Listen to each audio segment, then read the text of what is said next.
আমি চ্যালেঞ্জ করছি এখানে থেকে, প্রথম আলো, ডেইলি স্টার তারা বলতে পারবে না ভারতের আগ্রাসন বিরোধী প্রায় 52টি প্রোগ্রাম হয়েছে, এই 52 প্রোগ্রামের মধ্যে একটা প্রোগ্রামও তারা প্রচার করে নাই।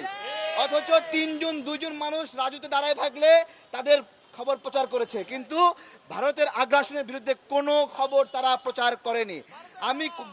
আমাদের প্রশ্ন হলো, লেজটা কোন জায়গায় বাঁধা? আপনাদের লেজ কোন জায়গায় বাঁধা রেখে এসেছেন যে ভারতের বিরুদ্ধে নিউজ করতে পারেন না?